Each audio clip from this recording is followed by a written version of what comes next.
오늘 본문의 말씀 감사가 있는 행복한 동행이라는 제목으로 여러분들과 은혜를 나누기를 원합니다. 지난주 수요일에요.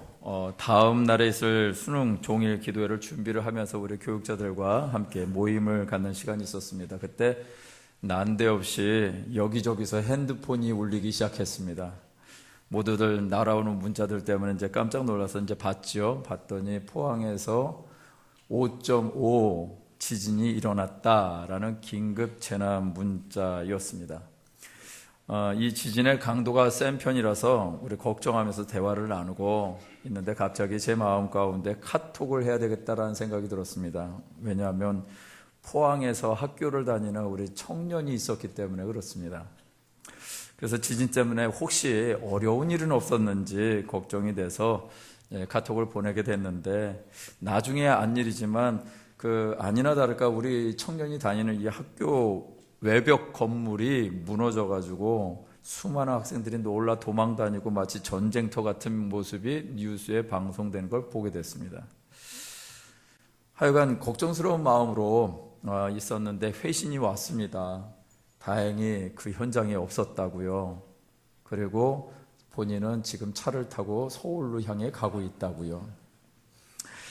금요일 저녁에 교회로 찾아왔습니다. 인사하러 와서 건강한 모습으로 반가운 얼굴 보고 또 이 학생을 위해서, 청년을 위해서 축복하고 기도하는 시간 가졌습니다. 감사한 일 아니겠습니까? 할렐루야. 네, 우리 안에 감사한 일이 있습니다. 자, 추수감사주일입니다. 한 해 동안 여러분에게는 어떤 감사의 간증이 있으셨습니까? 감사라는 말의 사전적인 의미가 무엇인가를 한번 찾아봤습니다. 늘 그냥 우리가 어렴풋이 알고 있는 감사보다는 사전에서는 뭐라고 쓰여 있는가 좀 봤더니 고마움을 표시하는 인사다라고 이렇게 되어 있더라고요. 그렇다면 어떨 때 고마운 마음이 들어 감사할까요? 일반적으로 대부분의 감사는 원하는 목표가 이룰 때, 또 소원이 성취될 때, 문제가 해결될 때 드는 마음이죠. 그런데 사전적인 의미로 봐서 고마움을 표시하는 인사다라고 했다면 감사는 반드시 대상이 있다라는 것입니다. 오늘 저와 여러분들은 누구에게 감사하시고 있습니까? 그것은 또 우리를 만드신 분, 우리를 창조하신 창조주 하나님, 우리를 만드신 그분을 향해서 우리는 감사해야 할 줄 믿습니다. 그분이 우리 하나님 아버지이신 줄 믿습니다. 오늘 야고보서의 말씀을 통해서 감사의 지경이 넓어질 수 있음을 보게 됩니다. 감사에 대한 고정된 생각을 넘어서요, 더 넓고 깊은 감사로 예수님 안에 있는 행복한 동행을 경험하시는 저와 여러분 되시기를 주의 이름으로 축원드립니다. 첫째는요, 시험을 참고 시련을 견디어낼 때 감사가 나온다라는 것입니다. 이 세상은 시험을 당하는 것을 고난이라고 생각하면서 피하고 싶어 합니다. 그런데 야고보는요, 이렇게 얘기하고 있죠. 시험을 당하는 일이 있고 그것을 참는 자가 복이 있다라고 말씀하고 있습니다. 이것이 쉽게 이해되지는 않습니다. 그러나 이것이 가능한 이유가 있습니다. 시험을 참는 자의 최종의 모습이 우리에게 준비되어 있기 때문입니다. 야고보서 1장 12절 말씀을 보니까 시험을 참는 자는 복이 있나니 이는 시련을 견디어낸 자가 주께서 자기를 사랑하는 자들에게 약속하신 생명의 면류관을 얻을 것이기 때문이라. 할렐루야. 생명의 면류관을 얻는 자가 되기 때문에 하나님께서 이렇게 이 생명의 면류관을 주기로 작정된 자가 있다라고 말씀하고 있는 것입니다. 생명의 면류관을 얻기까지 문제가 하나 있습니다. 오늘 말씀대로라면 성도에게 시험이 있다는 것입니다.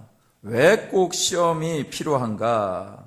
그것은 성도가 연단과 시험을 통해서만 옳다고 인정받을 수 있기 때문입니다. 요즘 사무엘상 말씀을 금요기도 집회 시간에 강해 설교 말씀으로 나누고 있습니다. 이스라엘 백성들이요, 사사시대를 맞춰가는 즈음에 왕을 요구하지요. 그래서 사울이 이스라엘의 초대 왕이 됩니다. 그러나 얼마 가지 않아서 하나님으로부터 폐위될 것을 예고받습니다.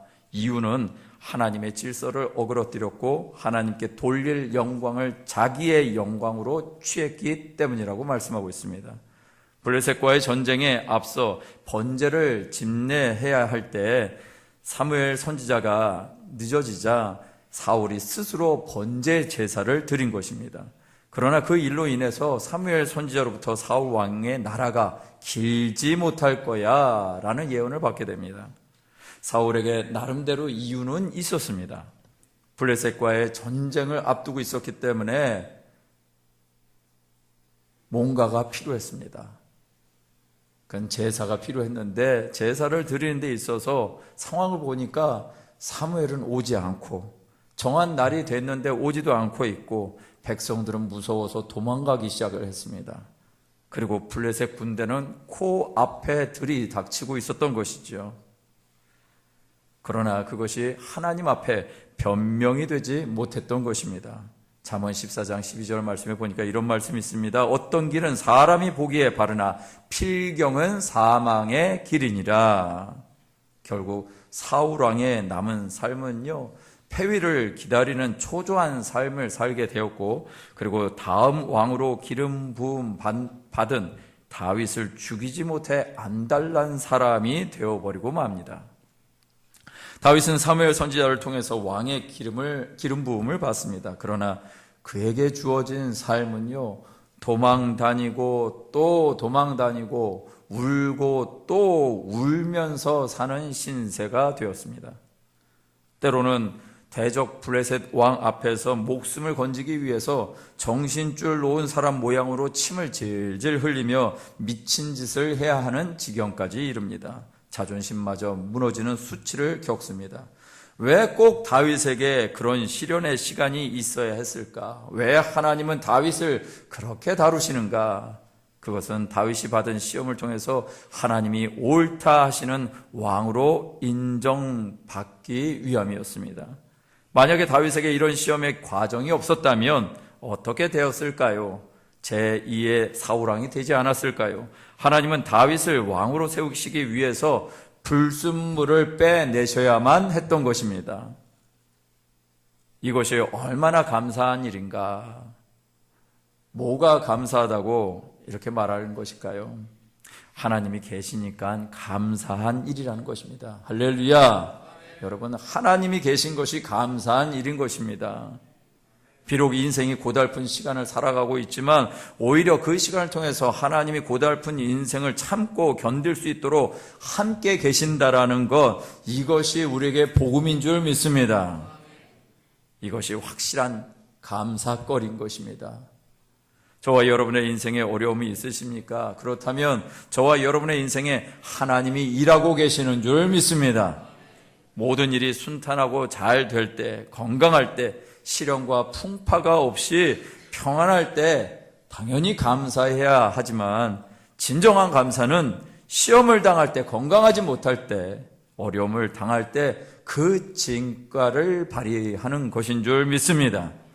바로 그때 우리 안에 있는 사울과 같은 모습의 불순물이 빠지는 것입니다. 야고보서가 말씀하는 생명의 면류관을 얻은 자는요, 바로 이 시험을 참아야 하는 순간을 통해서 자신의 믿음을 증명하는 것입니다. 우리는 이미 예수님께서 십자가에서 대속하신 은혜로 말미암아 이긴 자들인 줄 믿습니다. 요한복음 16장 33절 말씀에 보니까요, 이것을 너희에게 이르는 것은 너희로 내 안에서 평안을 누리게 하려 함이라. 세상에서는 너희가 환난을 당하나 담대하라, 내가 세상을 이기었노라. 할렐루야. 세상을 이긴 자가 바로 예수 그리스도이시고 예수 그리스도를 믿는 자이면 세상을 이긴 자들인 줄 믿습니다. 어려움 중에 드리는 감사는요, 믿음으로 말미암지 않고는 드릴 수 없는 감사인 것입니다. 그래서 하나님께서 참으로 기뻐하시는 것이고 또한 우리의 신앙을 자라게 하는 원동력이 되는 것입니다. 고린도전서 10장 13절 말씀에 보니까 사람이 감당할 시험 밖에는 너희가 당한 것이 없나니 오직 하나님은 미쁘사 너희가 감당하지 못할 시험 당함을 허락하지 아니하시고 시험 당할 쯤에 또한 피할 길을 내사 너희로 능히 감당하게 하시느니라. 할렐루야. 또한 사람이 시험을 받는 것은요, 하나님 때문이 아니라고 분명히 말씀하고 있습니다. 우리가 보고 있는 야고보서 1장 말씀 가운데 13절에 보니까 사람이 시험을 받을 때 내가 하나님께 시험을 받는다 하지 말지니 하나님은 악에게 시험을 받지도 아니하시고 친히 아무도 시험하지 아니하시느니라 라고 말씀하고 있습니다. 여기서 말하는 시험은 유혹입니다. 유혹의 목적은 무엇일까요? 그것은 누군가를 무너뜨리는 것입니다. 누군가를 포기하게 하는 것입니다. 누군가를 낙심하게 하고 절망하게 하는 것입니다. 그래서 결국 스스로 망하게 하는 것이죠. 하나님이 그런 분이실까요? 아닌 줄 압니다. 그러실 수 없는 분이십니다. 왜냐하면 우리 하나님은 우리 아버지가 되시기 때문에 그렇습니다. 하나님의 목적은 살리는 것입니다. 어떻게든지 험한 세상 속에서 구원받은 자로 생명의 면류관을 얻은 자로 살려내게 하시는 것입니다. 유혹과 시험 앞에서 약속하신 생명의 면류관을 얻은 자답게 감사하며 살아가는 저와 여러분 되시기를 주님의 이름으로 축원드립니다. 두 번째는요, 모든 더러운 것과 넘치는 악을 내버릴 때 감사가 나온다는 것입니다. 왜 하나님을 아버지라고 믿는 성도들도 살아가는 삶의 현장 속에 계속해서 유혹의 시험이 있을까요? 성도에게 시험이 있는 이유가 뭘까? 그것은 하나님을 아버지로 믿지 못하는 장애물이 있기 때문입니다. 우리 안에 버려야 될 것을 내버리지 못해서 그렇습니다. 야고보는 이렇게 말하고 있습니다. 1장 14절입니다. 오직 각 사람이 시험을 받는 것은 자기 욕심에 끌려 미혹됨이니, 자기 욕심이 작용한다는 것입니다. 전에 어느 성도님이 직장을 구하는 것 때문에 상담하러 왔습니다. 같이 그래서 이제 기도하면서 보내드렸는데 그 내용은 이것이었습니다. 참 의미 있는 일을 하고 싶고 돈도 벌고 싶어서 어떤 단체에 갔는데 거기서 보니까 겉으로는 좋은 일을 하는 곳인데 요구하는 것을 들어보니까 좋은 게 좋은 것이야 라는 식으로 국가로부터 돈을 받아내는 과정에서 거짓으로 돈을 타내는 일을 하는 조건이 있더랍니다. 그분이 많이 어려워했습니다. 왜냐하면 일자리는 필요했기 때문에 그렇죠. 의미 있는 일 하면서 돈도 벌 수 있는 두 가지 조건 잘 맞아서 하려고 했는데 보니까 불법을 저지르게 되어 있더라는 것이죠. 나중에는 본인이 그 책임을 져야 되는 조건이었습니다. 당장 일자리가 필요한데 어떻게 결정할지 몰라서 난감해서 기도 요청을 했습니다. 제가 그분에게 예수님의 마음이 무엇인지, 성경적인 삶을 선택하는 길이 무엇인지에 대해서 대화를 나누고 그리고 기도해 드리고 보내드렸습니다.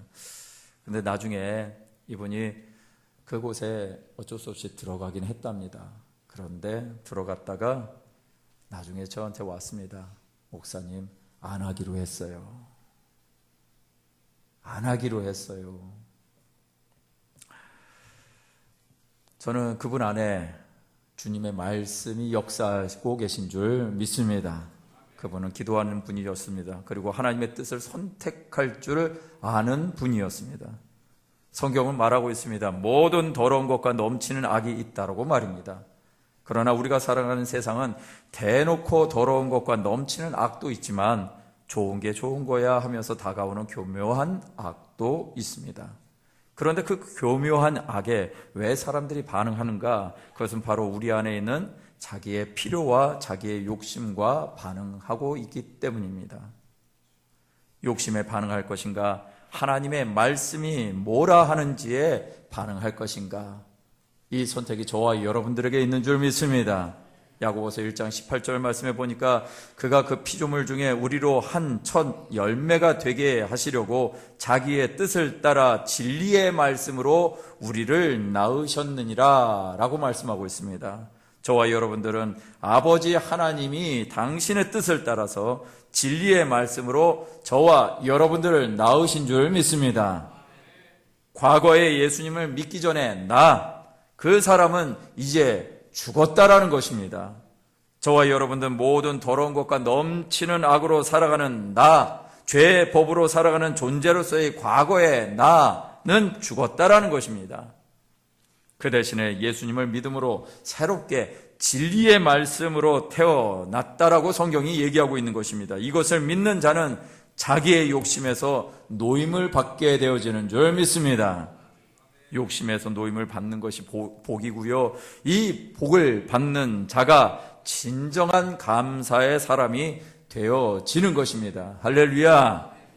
시편 75편 1절 말씀에 보니까 하나님이여 우리가 주께 감사하고 감사함은 주의 이름이 가까움이라. 주의 이름이 가깝다. 이것이 감사의 제목이었습니다. 그러면서 이어지는 것이 사람들이 주의 기이한 일들을 전파하나이다. 단순히 사람들이 바라는 일이 이루어지는 것보다 더 큰 복은 죄악의 종에서 하나님을 아버지라고 부르는 자녀로 새롭게 태어나게 하신 그 일이 바로 기이한 일인 줄 믿습니다. 이 믿음 안에서 나오는 진정한 감사를 무엇으로 비교할 수 있겠습니까? 자기의 욕심에 반응해서 시험을 당하는 나는 죽고 그리고 나를 이기게 하는 그 하나님의 역사, 이것이 진정한 감사가 있는 자가 되어지고 주님과 함께 행복한 동행의 삶이 되어지는 줄 믿습니다. 이런 감사가 있는 저와 여러분 되시기를 주님의 이름으로 축원드립니다. 세 번째는요, 고아와 과부 그리고 자기를 지킬 때 감사가 나온다라는 것입니다. 하나님의 말씀으로 새롭게 태어났다라는 것을 말씀 그대로 믿는 사람이라면 어떻게 살 것인가 라는 것입니다. 야고보서 1장 25절 말씀이 자유롭게 하는 온전한 율법을 들여다보고 있는 자는 듣고 잊어버리는 자가 아니고 실천하는 자니 이 사람은 그 행하는 일에 복을 받으리라. 할렐루야. 이 말씀대로 행하셔서 복이 되시는 저와 여러분 되시길 주의 이름으로 축원드립니다. 오스대 심리학자 중에 애들러라는 심리학자가 있었습니다. 이분이 우울증 환자를 많이 받았던 것 같습니다. 그래서 우울증 환자에게 처방을 했는데 이런 처방을 했어요. 2주간만 나의 처방을 따른다면 당신은 건강하게 될 수 있습니다. 그 처방이란 별로 어려운 것도 아닙니다.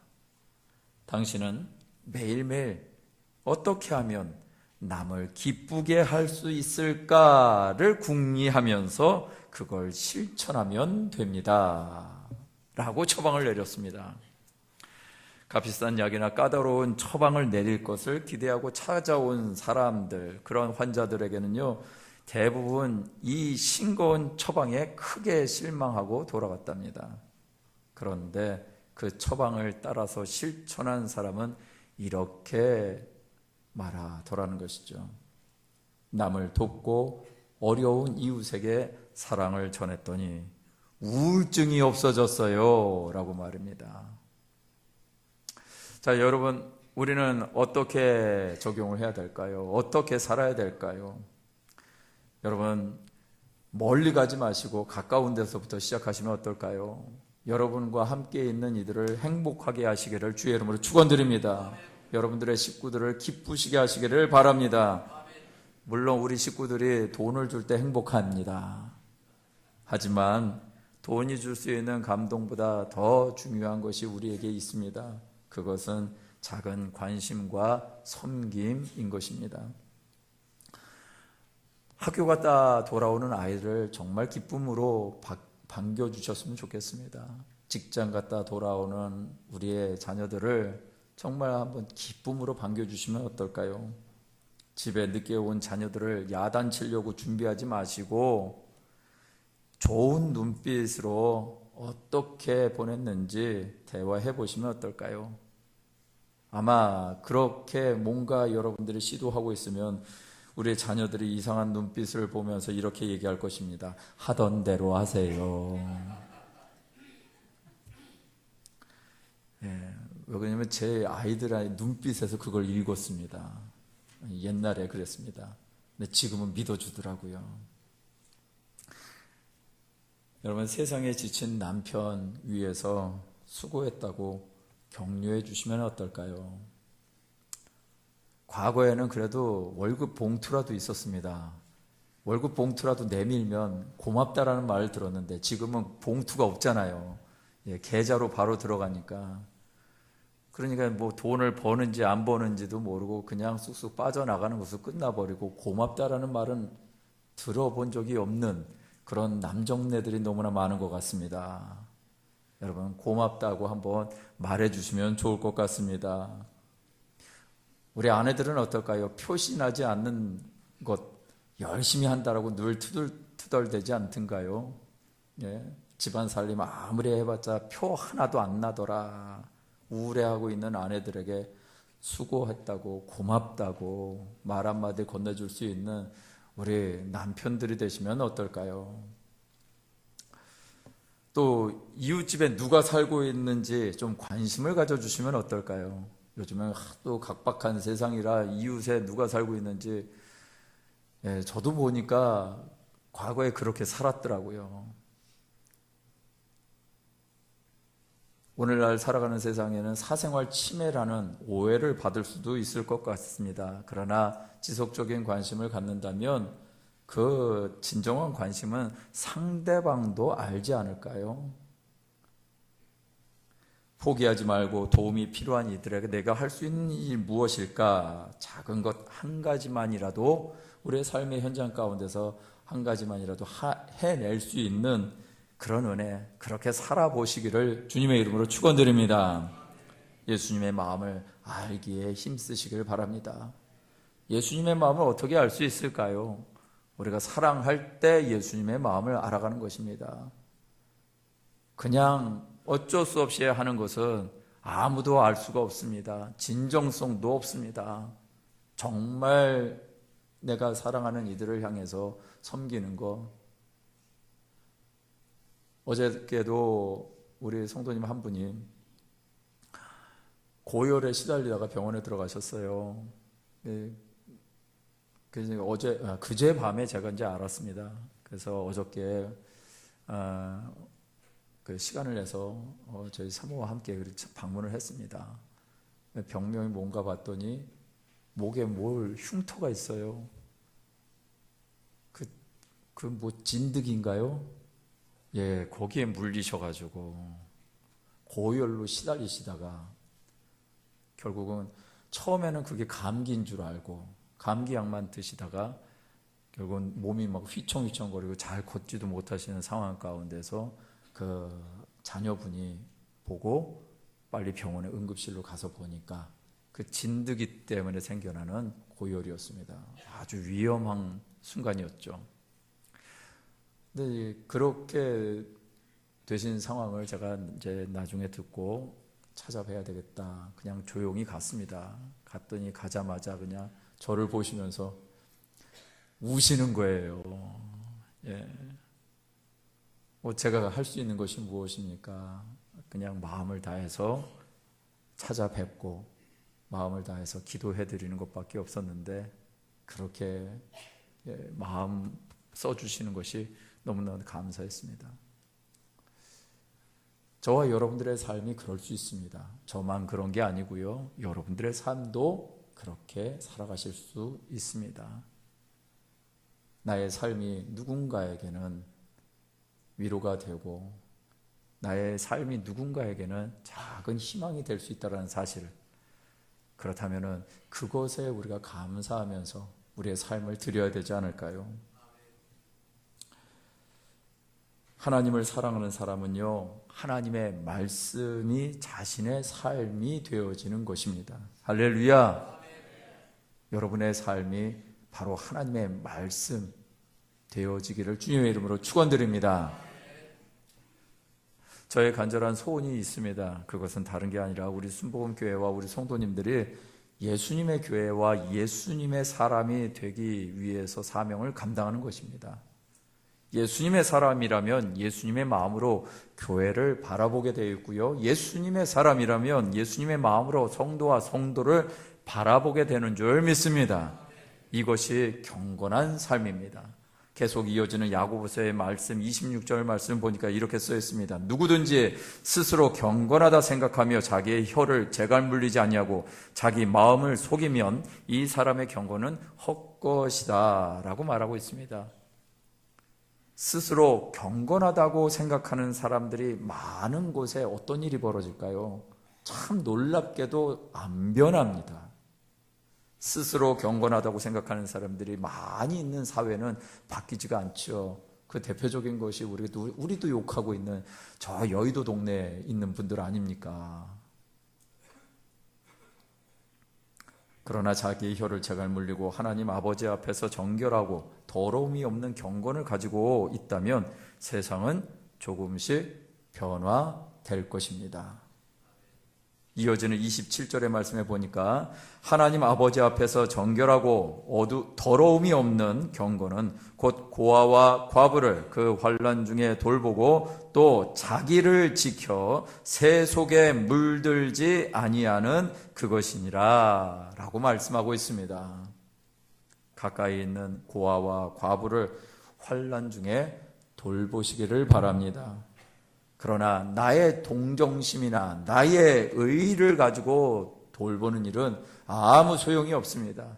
그래서 하나님 말씀하십니다. 나의 동정심과 나의 의의를 죽이고 오직 예수님의 마음으로 연약한 이들을 한 가지라도 섬겨보라고 말입니다. 또한 말씀을 보니까 자기 자신이 새 속에 물들지 아니하는 모습을 세상에 보여주라는 것입니다. 예수님과 함께 동행하는 삶 한 가지라만이라도 보여줄 수 있는 우리의 삶이 되시기를 주님의 이름으로 축원드립니다. 이렇게 살고 있다면 이것이야말로 진짜 감사의 제목 아니겠습니까? 말씀을 마치도록 하겠습니다. 이번 포항 지진으로 인해서 많은 분들이 구사일생으로 목숨을 건진 뉴스를 봤습니다. 정말 유리창 넘어지고 벽 무너지고 담장 무너지는 거, 땅이 갈라지는 건 이루 말할 수 없었던 것 같습니다. 참 그것 가운데서도 목숨의 위협을 받으신 분들은 있었지만 돌아가신 분들은 없었던 것 같아요. 근데 제가 특별히 감사한 것이 있었습니다. 뉴스를 보다가 어떤 사진 한 장을 봤습니다. 한번 사진을 보실까요? 네, 이 사진입니다. 이 사진은 아까 건축 외벽이 무너졌던 학교, 한동대 학교라는 곳의 운동장입니다. 그 운동장 한복판에 학생이 하나 앉아 있습니다. 뭐 하는 자세일까요? 할렐루야, 기도하는 것이 보이십니까? 예, 이 사진을 한동대학교에서 제공을 했습니다. 누군가가 한동대학교에 올린 것을 한동대학교에서 언론에 띄운 것 같습니다. 이것을 보는 순간에 전율이 올랐습니다.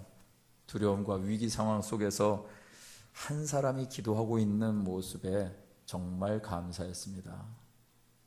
많은 사람들이 우왕좌왕하고 공포에 떨고 있을 때 누군가 한 사람은 그 한복판에서 저렇게 기도할 줄 아는 사람이 있구나.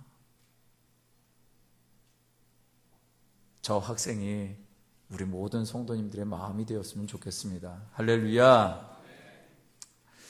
내가 무엇인가 도움을 받을 때 고마움을 느끼고 감사하다라는 말을 합니다.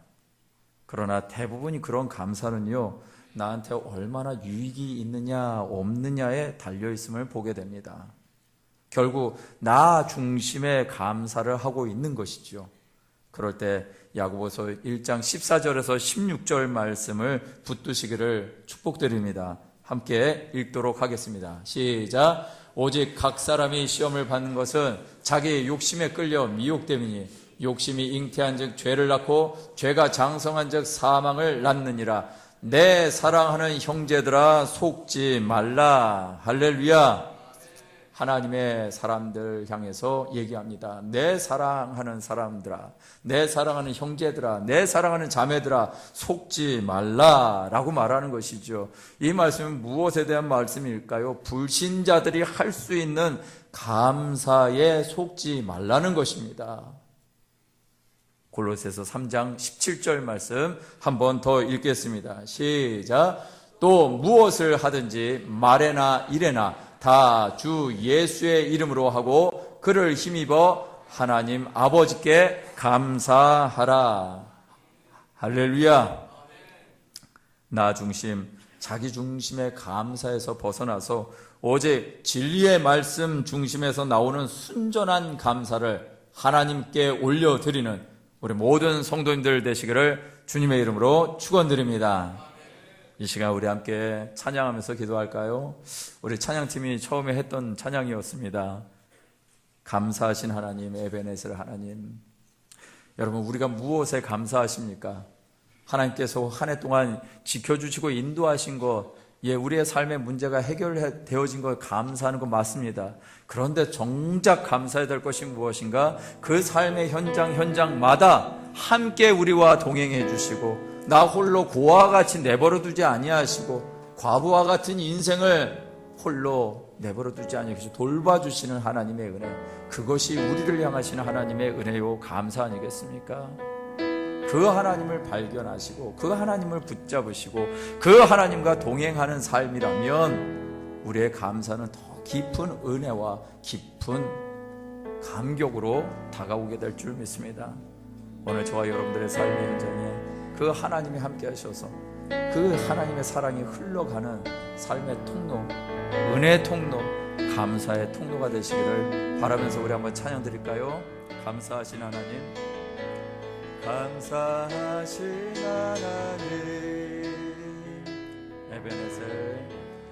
에베네셀 하나님, 살아계신 하나님, 살아계신 하나님, 에베네셀 하나님, 에베네셀 하나님, 여기까지 인도하셨네, 여기까지 인도하셨네. 감사하신 하나님, 여기까지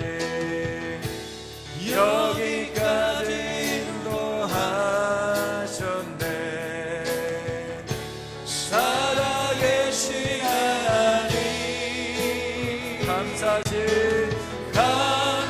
감사하신 하나님, 에베네셀 하나님, 살아계신 하나님, 살아계신 하나님, 에베네셀 하나님, 감사하신 하나님, 에베네셀 하나님, 에베네셀 하나님, 살아계신 하나님, 살아계신 하나님,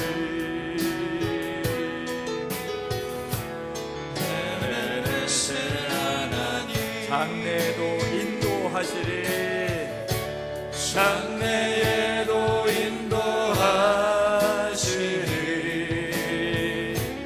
감사하신 하나님, 장래에도 인도하시리, 장래에도 인도하시리, 살아계신 하나님, 감사하신 하나님, 에베네셀 하나님, 살아계신 하나님, 살아계신 하나님, 에베네셀 하나님, 감사하신 하나님, 감사하신 하나님, 에베네셀 하나님, 살아계신 하나님, 살아계신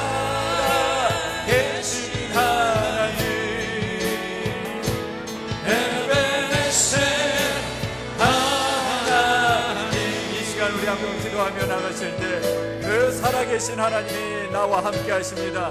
그 살아계신 하나님이 나를 통해서 역사하시고 일하셨습니다. 그래서 하나님의 영광을 나타내셨습니다. 그 영광의 자리에 우리의 삶이 온전히 쓰임받을 수 있도록 나를 사용해달라고 우리 주여 한번 부르시는 통성으로 기도합니다. 주여, 주님 이 시간도 우리 가운데 역사하여 주셨습니다.